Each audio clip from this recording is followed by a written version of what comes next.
On est des clowns surtout, donc on ne fait pas une parodie du polar, on fait le polar à notre façon, comme le clown que nous sommes, avec toutes les erreurs qu'on fait comme clown. On a fait un peu notre sauce pour pouvoir parler des choses profondes, mais avec de la poésie ou du rire.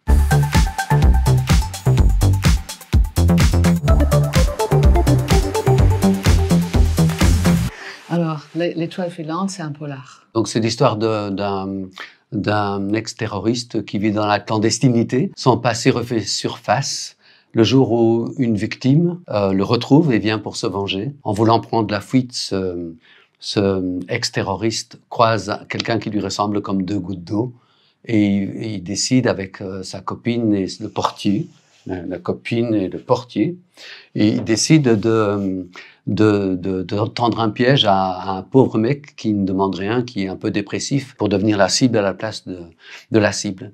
Voilà, j'ai déjà dit trop peut-être. Bah, c'est pas mal déjà. Mm. On s'approprie le polar parce que ce qu'on aime bien là-dedans, c'est les codes du polar, la brume, le whisky, Le brouillard, tu l'as dit. la pluie, Les armes, la trahison. la vengeance, la Comme ça. séduction. Oui, la séduction. Mm. On n'a pas pensé au film noir au début, mais on avait au début un canevas avec un espèce de mafieux qui se cache, et puis on avait toujours ce scénario dans le tiroir, on le ressortait, on sentait qu'il y avait quelque chose qui manquait.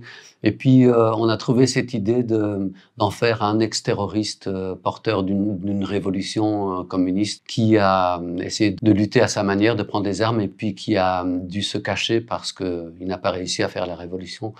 Et on trouvait ça intéressant d'écrire ça parce que c'est en prise avec les turbulences du monde actuel. On a l'impression maintenant de se retrouver un peu comme dans les années 80 où il y a des idéalistes qui se disent mais enfin qu'est-ce qu'on fait depuis 30 ans? Est-ce que l'ultralibéralisme, les traders, est-ce que le manque des finances, est-ce que ça nous amène vers le bonheur ou est-ce que ça accroît les différences de richesse? Est-ce que ça accroît la pauvreté? Et en effet, on se retrouve dans ce monde-là avec un tas de tensions, avec une colère qui est un peu légitime, avec les rues qui sont noires de monde. Et on était content de pouvoir, pour la première fois, aborder ce côté plus amer ou plus film noir, qu'on marie avec notre sens du clown et qu'on appelle burlesque, avec le burlesque. Nous, on aime souvent tourner avec des amateurs. Mais cette fois-ci, on a fait une rencontre avec quelqu'un qui s'appelle Kaori Ito. C'est une danseuse contemporaine. On adore Kaori parce que, en plus de ses talents dans le mouvement,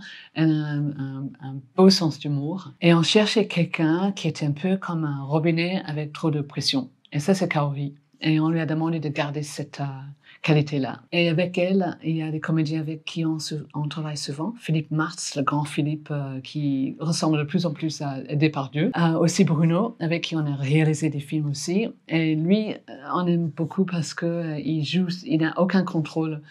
Et donc, ce qui sort, c'est ce qui sort. Et nous, on essaie de canaliser ça et de le rejoindre dans sa folie. On travaille un peu comme une troupe de théâtre. Donc, tout ce qu'on tourne, on répète ensemble et on trouve des nouvelles choses avec eux. Je pense qu'en burlesque, on peut difficilement mettre en scène ou écrire et puis c'est tout. Il faut vraiment travailler avec les clowns, avec les corps, spécialement si on va vers la danse ou la chorégraphie.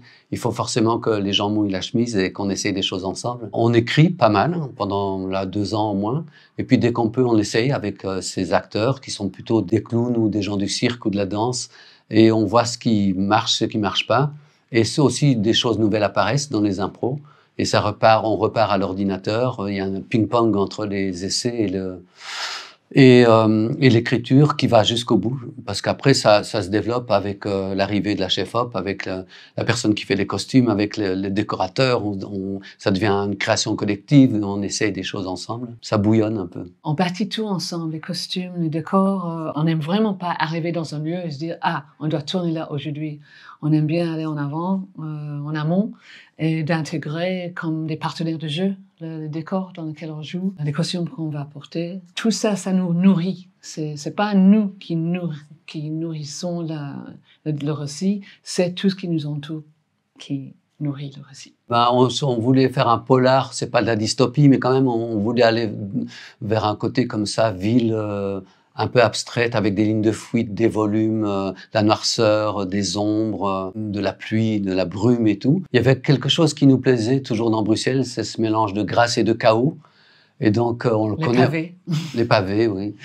Et on avait même du mal parce que dans notre Bruxelles à nous, qui remonte à plus loin, il y avait beaucoup de pavés et puis c'était un côté un peu fin de monde à certains endroits. C'est pour ça qu'on a choisi les tunnels de la Petite Ceinture, les quais le long du canal, les bars avec des vieilles maisons et ces pavés.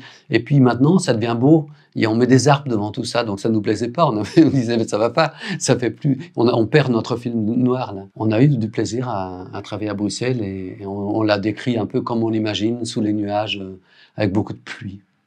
On aurait aimé avoir beaucoup plus de pluie encore, mais on a tourné en été, donc il pleut un peu moins. Donc on a inventé notre hiver bruxellois. Oui, on a travaillé avec Birds on a Wire, c'est Rosemary Stanley et Domna Nina, qui ont des voix extraordinaires et qui jouent la violoncelle. Nos derniers films, on n'utilise pas de compositeur parce qu'on avait toujours peur de travailler avec quelqu'un et de ne pas aimer ce qu'ils font et puis de devoir dire « mais on n'aime pas, on ne peut pas l'utiliser ». Là, on avait totalement confiance, on adore la musique. Ils ont à la fois une simplicité, une singularité, on reconnaît Rosemary tout de suite quand elle chante. Et donc, on avait un peu peur de demander, parce qu'elle commence à être un peu connue, mais on a dit, voilà, on aimerait bien travailler avec vous. Elles ont regardé nos films, elles ont dit, oui, on veut travailler avec vous.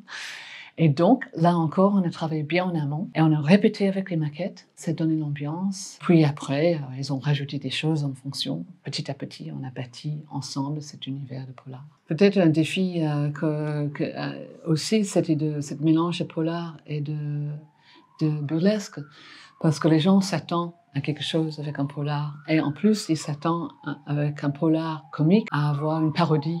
Mais on n'avait pas envie de faire une parodie, on avait envie de faire un polar avec la naïveté qu'on aime et la poésie qu'on aime. Et donc, ce mariage-là, on a essayé de le faire marcher.